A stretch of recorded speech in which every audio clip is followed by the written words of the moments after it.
How to make a pick on a continuous warp. A continuous warp with the loop at the beginning, at the end, that's wound consistently over a bed of nails. And in this case, I wound 3 warp ends around a crochet hook to elongate them, and I'm going to show what mobile warp is, how you can weave a section of warp and move it across the field woven next to it. The first thing you want to do is decide on some weft material that'll be interlaced through, and you want to dress it through a tapestry needle. I'm using t-shirt yarn that is doubled over throughout its length, but you can use a single line and any weight. It's really fun to see what relationships develop once the interlacing starts to happen. And you will get better at predicting what those relationships look like, but you'll remain surprised at times. So I'm going to pass this double line all the way through. The way I like to weave is I like to dress a needle with a very long length of string, and then I pass this through a little at a time, going back and forth. If you are using a very long line and need to organize and compress the length to make it easier to pass through, please go see the butterfly or bobbin video demos. To start, we're going to hand pick across this entire plane of strings. Tabby is the simplest interlacing system, and it is a simple over, under, over, under. So we are going to do that, and this string, the only thing to really pay attention to is this is a single string that becomes a double. So you'll be changing how you treat the outermost line of your weaving, the outermost warp ends of your weaving. To start, treat this as 2 lines. So we're going to go under the first and over the second, and we're going to do that throughout. Under the first and over the second, and it's extremely important that you do not miss and accidentally go over 2 and over 1, because the continuous warp, what's going to happen is if everything is tabby, the warp becomes secure after the first pass, and you don't have to sew in any of these edges. They'll already be stuck on that first weft pass. I'm just going to zoom in and show you how I'm doing that. See? So every other one. And a good way to do this is say, okay, I'm picking up every string that's to the left of its nail or to the right of its nail from my perspective. And you go across the entire bed this way. Boop, boop.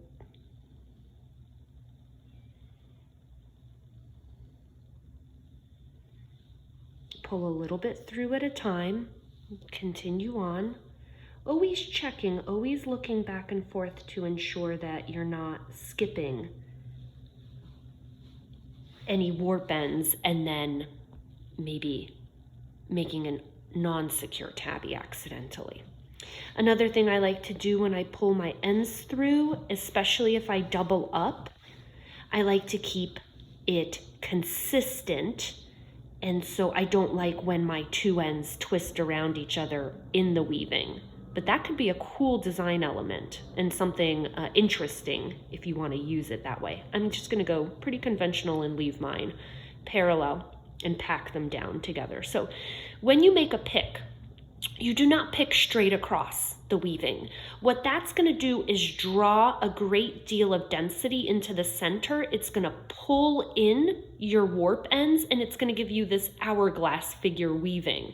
Again, that could be something you're interested in, but if you're trying to make a square, a justified square weaving, really focus on the selvages, the edges, the outermost warp ends of your weaving. And you make that first pick, not by going across, but by going at an angle. When you make a pick in a weaving, you pick in an arc, not in a straight line. And then you bring your beater, your fork, or whatever fancy wooden beater you've secured, and you beat from where the line was laid across. So you have this beautiful sweeping line. And this is also a good time to pause and just see sort of naturally what your material does. Is it stiff and rigid? Is it really kind of curvy and fun to play with? Does it make a neat drawing that you might want to experiment with within the warp? You're getting to know your material right now during this first pick. So I've come in quite low here, and I'm going to start beating from the right, and you can see I'm going to pinch here. I'm going to pinch here, and you're going to see how much length is eaten up as I beat. So I am here. And this is called packing or beating, but you could see my thumb getting closer, closer, closer to that outermost warp end because it pulls the length in as it distributes the warp across that first pick. And that is your first pick of tabby. And tabby consists of two distinct picks that alternate and make a secure weaving. For the second pick, I'm going to zoom in here on this corner. It's really important that you offset your weave pattern. So here on this warp end, your weft material is over. So you want to go under with your needle, under. Here, the second warp end, the pink weft material is under it, so you will go over it. And then you will go under, over, under, over. And if you're confused before you drag all of this length of string through, you can test if the structure is offsetting correctly by compressing your needle, and you'll see that it is. And you'll get this nice kind of like resistance to packing the weft material down, and you'll start to get a sort of idea of how your warp and weft relationships are going to play out, whether they'll work. I'm using a very slippery cord for my warp material. It's strong, but it's slick. And then I'm using a sort of tacky cotton t-shirt material for the weft. And they're sliding through nice and packing down nice so far. You'll get a sense of the full relationship of the two intersecting planes. Once you have about 2 picks, you'll start to see it. 4 is a really good amount of picks to make across the plane to get a honest sampling of what might happen materially. So I am just continuing to go across this entire plane, and I'm going to unfocus so you can see me coming out the other side of the warp. And then here I go. 1, 2, 3. And again, I'm here at the end, and I have to treat this loop like 2 strings, not 1. So I am over this warp end, so I will go